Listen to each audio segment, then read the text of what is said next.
Chapter 32. To the Surface. "It is the end," said Misk. "The end." He frantically adjusted the controls on a major panel, his antenna taut with concentration, reading the scent needle on a box-like gauge. Other priest kings worked beside him. I looked to the body of Sarm, golden, broken, lying among the rubble upon the floor, half covered in the powdery dust that hung like fog in the room. I heard the choking of a girl next to me, had put my arm about the shoulders of Vicar of Treve. "It took time to cut through to you," said Misk. "Now it is too late." "The planet?" I asked. "The nest. The world," said Misk. Now the bubbling mass inside the purple globe began to burn through the globe itself. There were cracking sounds, and rivulets of thick, hissing substance, like blue lava, began to press through the breaks in the globe. Elsewhere, droplets of the same material seemed to form on the outside of the globe. "We must leave the chamber, for the globe will shatter." He pointed an excited foreleg at the scent needle, which I, of course, could not read. "Go," came from Misk's translator. I swept up Vika and carried her from the trembling chamber. We were accompanied by hurrying priest-kings and those humans who had accompanied them. I turned back only in time to see Misk leap from the panel and rush to the body of Sarm lying among the rubble. There was a great splitting sound. The entire side of the globe cracked open and began to pour forth its avalanche of thick molten fluid into the room. Still, Misk tugged at the broken body of Sarm among the rubble. The purple mass of bubbling fury poured over the rubble toward the priest king. "Hurry!" I cried to him. But the priest king paid me no attention, trying to move a great block of stone which had fallen across one of the supporting appendages of the dead Sarm. I thrust Vika behind me and leapt over the rubble, running to Misk's side. "Come," I cried, pounding my fist against his thorax. "Hurry!" "No," said Misk. "He is a priest king." Together, Misk and I, as the blue lava-like mass began to hiss over the rubble, bubbling towards us, forcing aside the great block of stone, and Misk tenderly gathered up the broken carcass of Sarm in his forelegs. He and I sped toward the opening, and the blue molten flux of burning, seething, hissing substance engulfed where we had stood. Misk, carrying Sarm, and the other priest-kings and humans, including Vic and myself, made our way from the power plant, and back toward the complex which had been the heart of Sarm's territory. "Why?" I asked Misk. "Because he is a priest-king," said Misk. "He is a traitor," I said. "He betrayed the nest and would have slain you by treachery, and has now destroyed your nest and the world." "But he was a priest-king," said Misk. He touched the crust-torn figure of Sarm gently with his antenna. "He was firstborn," said Misk. "He was beloved of the mother." There was a huge explosion from behind us, and I knew that the globe had now burst. The chamber that housed it was shattered in its destruction. The very tunnel we walked in pitched and buckled under our feet. We came to the hole where Misk and his fellow priest-kings and humans had cut through fallen debris, and climbed out through it, finding ourselves in one of the major complexes again. It was cold, and the humans, including myself, shivered in the simple plastic we wore. "Look," cried Vika, pointing upward. We looked, all of us, and saw far above, perhaps more than a mile, the open blue sky of Gor, a great opening, from the sides of which stones fell, had appeared in the ceiling of the nest complex, opening the thick, numerous strata above it, until at last, through that rupture could be seen the beautiful calm sky of the world above.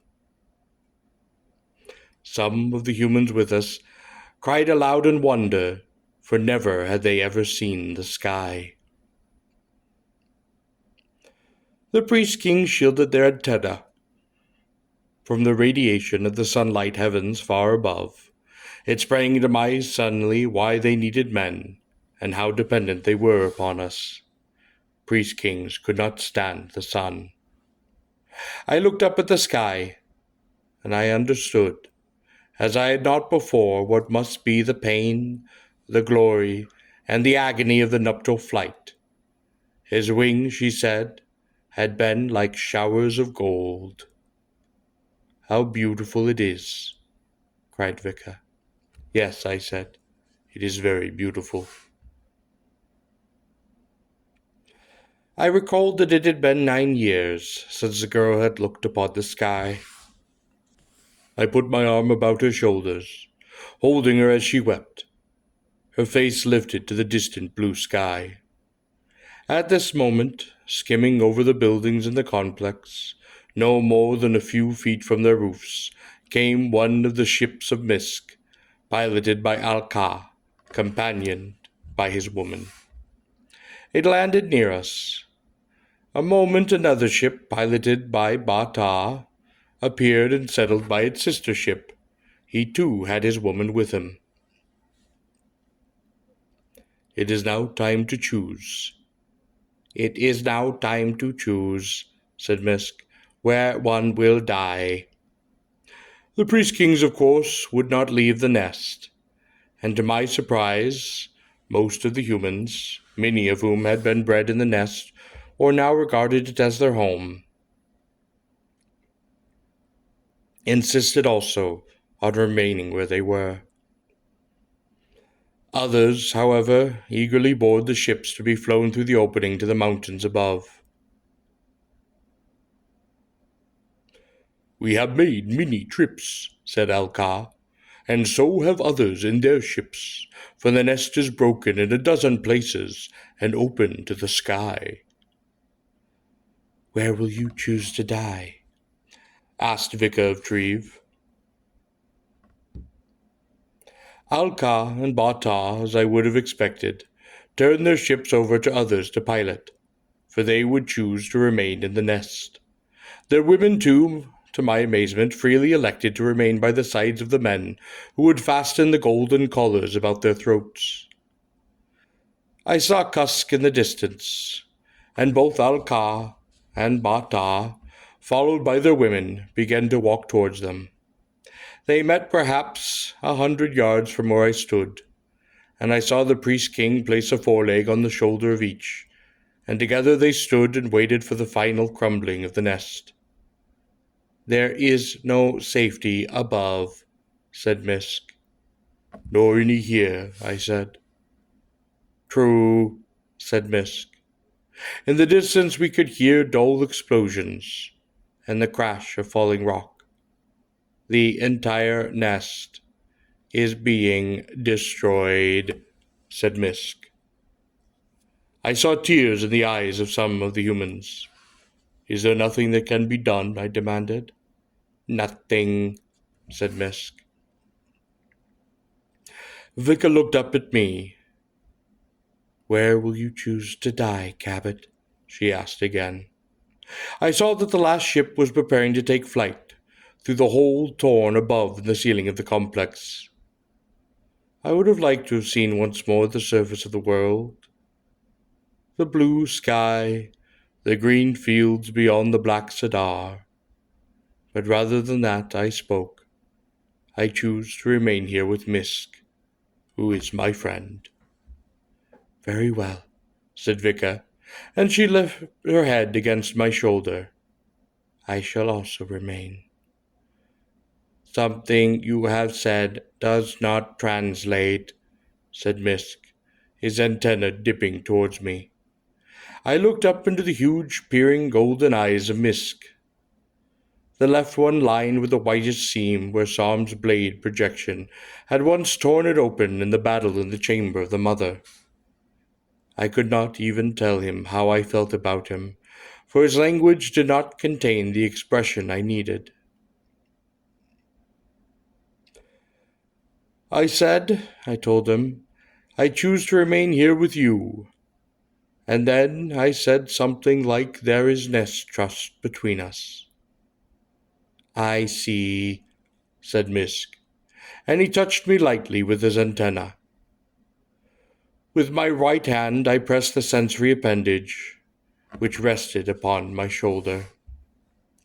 Together we watched the ship float swiftly upward like a small white star, and disappear into the blue distance beyond. Now Kusk, Alka, and Bata, and their women slowly walked across the rubble to join us. We stood now on the uneven, shifting stones of the floor. To one side, high in the domed wall, some energy bulbs burst, emitting a cascade of sparks that looped downwards and burned themselves out before striking the floor. Some more tons of stone fell from the hole torn in the ceiling, raining down on the buildings beneath, breaking through the roofs and shattering to the streets. Drifting dust obscured the complex, and I drew the folds of Vika's robes more about her face, that she might be better protected. Misk's body was coated with dust, and I felt it in my hair, my eyes, and my throat. I smiled to myself, for Misk seemed now to busy himself with his cleaning hooks. His world might be crumbling about him, but he would not forego his grooming. I suppose the dust that clung to his thorax and his abdomen, that adhered to the sensory hairs on his appendage, might be distressing to him, more so perhaps than the fear that he might be totally crushed by one of the great blocks of stone that occasionally fell clattering near us. It is unfortunate, said Alcar to me, that the alternative power plant is not near completion. Misk stopped grooming, and Kusk too appeared down at Alcar. What alternative power plant? The plant of the mules, said Alcar, which we have been readying for 500 years, preparing for the revolt against the priest-kings. Yes, said Bata, built by mule engineers trained by priest-kings, constructed of parts stolen over centuries, and hidden in an abandoned portion of the old nest. I did not know of this. Priest-kings often underestimate mules, said Alcar. I am proud of my sons, said Kusk. We are not engineers, said Alcar. No, but you are humans. As far as that goes, said Bata, no more than a few mules know of the plant. We ourselves did not find out about it until some technicians joined our forces in the Nest War. Where are these technicians now? I demanded. Working, said Alcar. I seized him by the shoulders. Is there a chance the plant can become operational? No, said Alcar. Then why are they working? Asked Miss. Because it is human, said Bata. Foolish, observed Misk. Yes, but human, said Bata. Yes, foolish, said Misk, his antenna curling a bit. Then he touched Bata gently upon the shoulders to show him that he meant no harm. What is needed? I demanded. I am not an engineer, said Alcar. I do not know. He then looked upon me. But it has to do with Force. That secret, said Bata, has been well guarded by priest-kings. Misk lifted his antenna meditatively. There is the disruptor I constructed in the war. It came from his translator. He and Kusk touched antenna quickly, holding them locked for a moment. Then Misk and Cusk separated antenna. The components in the disruptor might be realigned, he said, but there is little likelihood the power loop could be satisfactorily closed. Why not? I asked. For one thing, said Misk, the plant built by mules is probably fundamentally ineffective to begin with. For another, if it is constructed of parts stolen over centuries, it would be probably impossible to achieve satisfactory component integration with the element in the disruptor. Yes, said Cusk, and his antenna dripped disconsolately. The probabilities are at all in our favor. A large boulder fell from the roof and bounded almost like a giant rubber ball past our group. Vika screamed and pressed herself more tightly against me. More than anything, I began to be exasperated with Misk and Cusk. Is there any chance at all? I demanded of Misk. Perhaps, said Misk. I have not seen the plant they have built. But in more probability, pointed out Cusk, there is really no chance. An extremely small, but yet finite possibility, speculated Misk, grooming a foreleg. I think so, acknowledged Cusk. I seized Misk, stopping him from that infernal grooming. If there is any chance at all, I cried, you must try. Misk peered down at me, and his antenna seemed to lift with surprise. I am a priest king, he said. Probability is not such that a priest king, who is a rational creature, would act upon it. But you must act, I cried. Another boulder fell clattering down 100 yards from us and bounded past. I wish to die with dignity, said Misk, gently pulling his foreleg away and recommencing his grooming. It is not becoming to a priest king to scramble about like a human, still scratching here and there when there is no likelihood of success.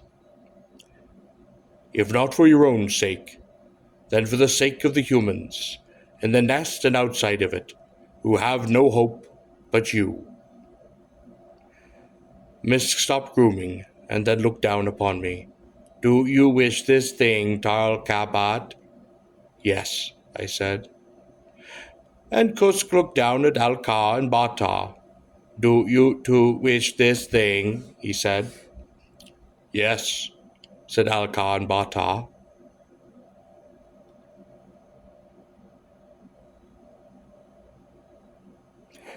At that moment, through the drifting rock dust, I saw the heavy domed body of one of the golden beetles. It was perhaps 50 yards away, and almost simultaneously both Misk and Cusk lifted their antenna and shuddered. We are fortunate, came from Cusk's translator. Yes, said Misk. Now it will not be necessary to seek one of the golden beetles. You must not yield to the golden beetle, I cried. I could now see the antenna, both Misk and Cusk, turning towards the beetle. I could see the beetle stop. The mane hairs began to lift. Suddenly, through the rock dust, I could scent that strange narcotic odor. I drew my sword, but gently Misk seized my wrist, not permitting me to rush upon the beetle and slay it. No, said Misk. The beetle drew close, and I could see the mane hairs waving, now like the fronds of some marine plant caught in the currents of its underwater world. You must resist the golden beetle, I said to Misk. I am going to die, said Misk. Do not begrudge me this pleasure. Cusk took a step toward the beetle. You must resist the golden beetle to the end, I cried. This is the end, came from Misk's translator. And I have tried. I am tired now. Forgive me, Tarl Kabat. Is this how our father chooses to die? Asked Alka of Kusk. You do not understand, my children, said Kusk, what the golden beetle means to priest kings. I think I understand, I cried, but you must resist. Would you have us die, working at a hopeless task, die like fools, deprived of the final pleasures of the golden beetle? Yes, I cried. It is not the way of priest kings, said Misk. Let it be the way of priest kings, I cried. Misk seemed to straighten himself. His antenna wavered about wildly. Every fiber of his body seemed to shiver. He stood shuddering in that drifting rock dust, amid the crashing of distant rocks. He surveyed the humans gathered about him, the heavy golden hemisphere of that approaching beetle. Drive it away, came from Misk's translator. With a cry of joy, I rushed upon the beetle. Vika and Alka and Bata and their women joined me, and together, kicking, pushing, and avoiding their tubular jaws, hurling rocks, we forced away the globe of the golden beetle. We returned to Misk and Kusk, who stood together, their antennae touching. Take us to the plant of the mules, said Misk. I will show you, cried Alka. Misk turned again to me. I wish you well, Tal Kabat. Human, he said. Wait, I said, I will go with you. You can do nothing to help. Miss Centena inclined toward me. Go to the surface. Stand in the wind. See the sky and sun once more. I lifted my hands and Misk touched the palms gently with his antenna. I wish you well, Misk, Priest King, I said. Misk turned and hurried off, followed by Kusk and the others. Vicky and I were left alone in that crumbling complex. Over our heads, it seemed suddenly that splitting from the hole already there, the entire roof suddenly shattered apart and seemed for a moment to hang there. I seized Vika, sweeping her into my arms, and fled from the chamber. And with uncanny speed, it seemed, we floated to a tunnel entrance. I looked behind us, and I saw the ceiling descend with incredible softness, almost like a snowfall of stones. I sensed the difference in the gravitation of the planet. I wondered how long it would take before it broke apart and scattered in a bell of dust across the whole solar system, only to bend inward at last and spiral like a falling bird into grasses of the burning sun. Vika had fainted in my arms. I rushed onwards through the tunnels, having no clear idea of what to do or where to go. Then I found myself in the first nest complex, where first I had laid eyes upon the nest of priest kings. Moving as though in a dream, my foot touching the ground only perhaps once in 20 or 30, I climbed the cycling ramp upward toward the elevator. But I found only the dark open shaft. The door had been broken away and there was rubble in the shaft. There had been no cablings in the shaft, and I could not see the shattered roof of the elevator, some 100 feet below. It seemed I was trapped in the nest.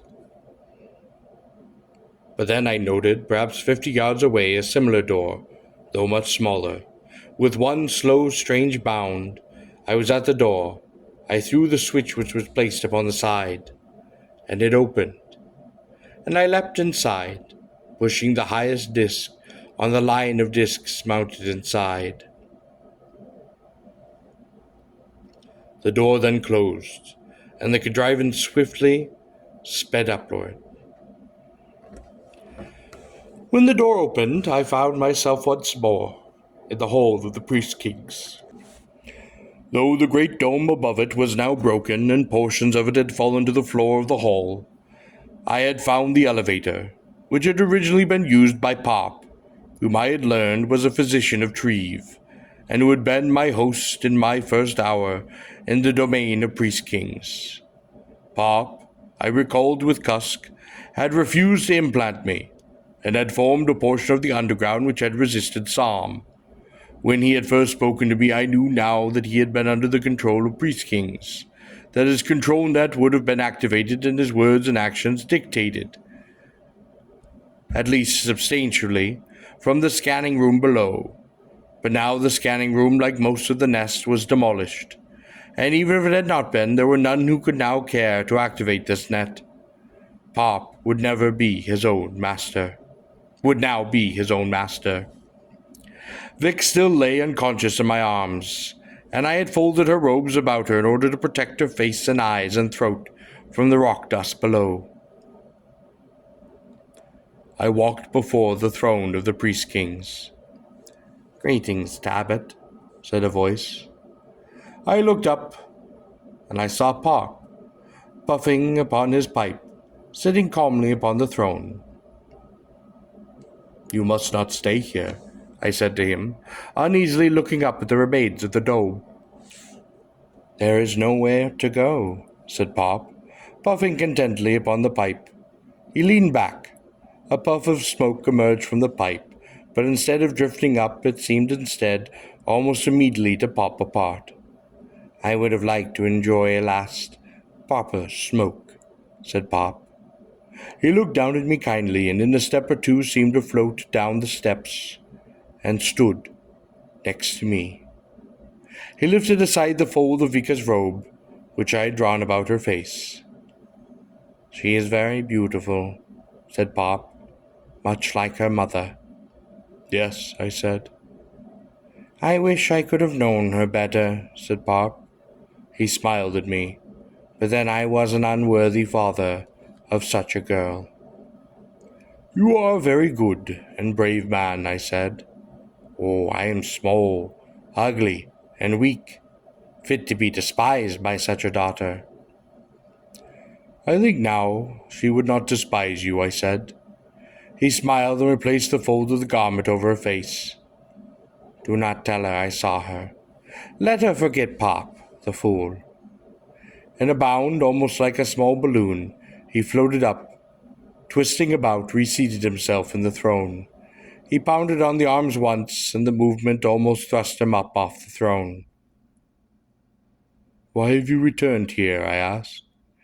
"To sit once more upon the throne of Priest-Kings," said Pop, chuckling. "But why?" I asked. "Perhaps vanity," said Pop. "Perhaps memory." Then he chuckled again, and his eyes, twinkling, looked down upon me. "But I also like to think it may be because this is the most comfortable chair in the entire Sadar." I laughed.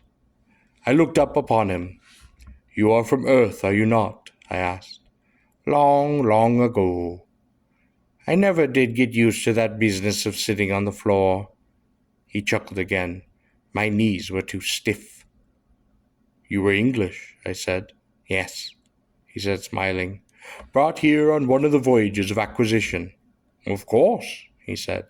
Pop regarded his pipe with annoyance. It had gone out. He began to pitch some tobacco from the pouch he wore at his belt. "How long ago?" I asked. He began to try to stuff the tobacco into the bowl of the pipe. Given the gravitational alteration, this was no easy task. "Do you know of these things?" asked Pop without looking up. "I know of the stabilization serums." Pop glanced from the pipe, holding his thumb over the bowl to prevent the tobacco from floating out of it. Then he smiled. 3 centuries. And then he returned his attention to the pipe. He was trying to thrust more tobacco into it, but was having difficulty because of the tiny brown particles that tended to lie loosely about 1/4 of an inch above the bowl. At last he wadded enough in for the pressure to hold it tight, and using the silver lighter, struck a stream of flame into the bowl. "Where did you get tobacco and a pipe?" I asked, for I knew of none such upon Gor. "You might imagine," said Pop, "I acquired the habit originally upon Earth, and since I have returned to Earth several times as an agent of the Priest Kings, I have had the opportunity to indulge it. On the other hand, in the last few years, I grew my own tobacco below in the nest under lamps."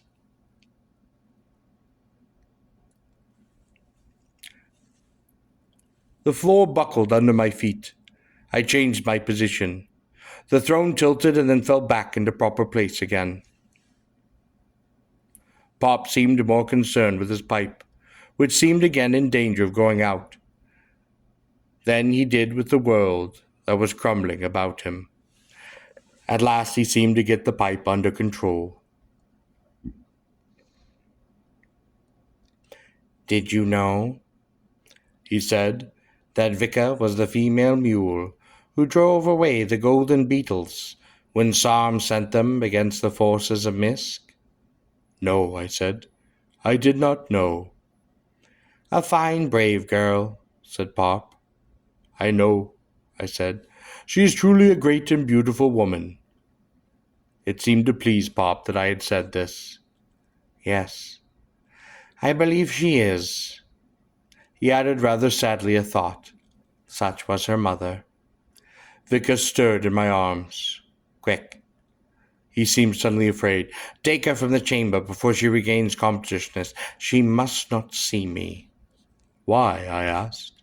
"Because she despises me. I could not endure her contempt." "I think not," I said. "Go," he begged. "Go." "Show me the way," I said.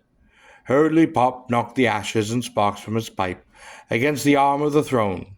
The ashes and unused tobacco seemed to hang in the air like smoke and then drift apart. Pop thrust the pipe in his pouch. He seemed to float down to the floor and, touching one sandaled foot to the ground, only every 20 yards or so, began to leave the chamber in slow, dreamlike bounds. "Follow me," he called after him. Vic in my arms, I followed the bounding body of Pop, whose robes seemed to lift and flutter softly about him as he almost floated down the tunnel before me. Soon we reached a steel portal, and Pop threw back a switch, and it rolled upward. Outside, I saw the two snow laurels turn to face the portal. They were unchained. Pop's eyes widened in horror. "I thought they would be gone," he said. "Earlier I freed them from the inside, in order that they might not die chained." He threw the switch again, and the portal began to roll down. But one of the laurels, with a wild roar, threw himself towards it, and got his body and one long, raking claw under it. We leaped back as the claw pawed swept towards us. The portal struck the animal's back, and frightened it reared up, forcing the portal back up, twisting it in the frame. The laurel backed away, but the portal, in spite of Pot's efforts, now refused to close. "You were kind," I said.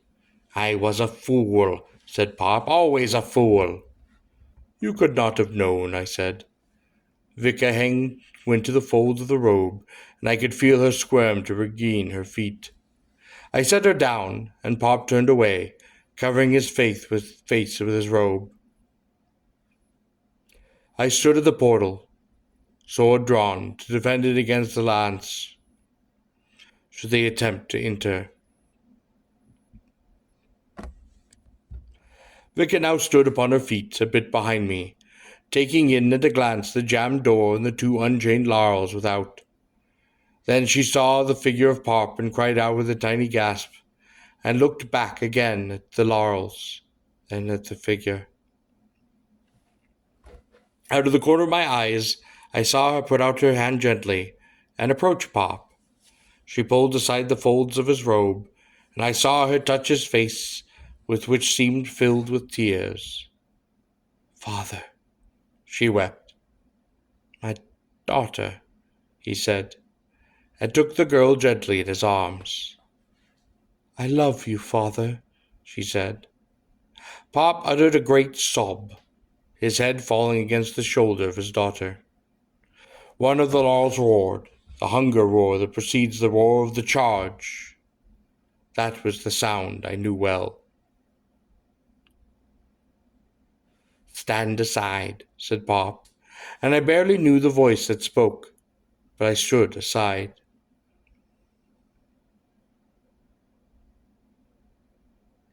Pop stood framed in the doorway, holding that tiny silver lighter with which it seemed I had seen him fumble and light his pipe 1,000 times. That small cylinder I had once mistaken for a weapon. Pop reversed the cylinder and leveled it at the breast of the nearest laurel. He turned it suddenly, and a jolt of fire that threw him 5 feet back into the cave leapt from that tiny instrument, and the nearest laurel suddenly reared, its paws lifted. Wildly its fangs bared. Its snowy pelt burned black almost about the hole that had once himself its heart. And then it attacked the fell death, sprawling from the ledge. Pop threw the tiny tube away. He looked at me. "Can you strike through to the heart of a laurel?" he asked. "With a sword, it would be a great bow." "If I had the opportunity," I said. The second laurel, enraged, roared and crouched to spring. "Good," he said.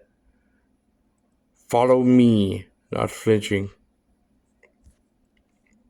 Vicar screamed. I cried out for him to stop, but Pop dashed forward and threw himself into the jaws of the startled laurel.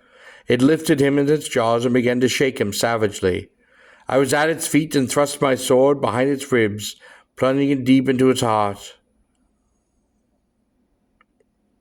The body of Pop, half turned apart, neck and limb broken, fell from the jaws of the laurel, and Vicar rushed upon it, weeping.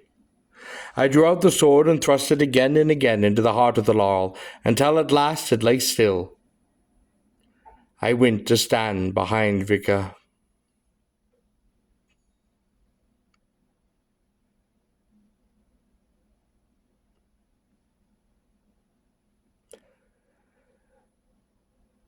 Kneeling by the body, she turned and looked up at me. "He so feared laurels," she said. "I have known many brave men," I said to her. "None was more brave than Pop of Treve." She lowered her head to the torn body, its blood staining the silk she wore. "We will cover the body with stones," I said.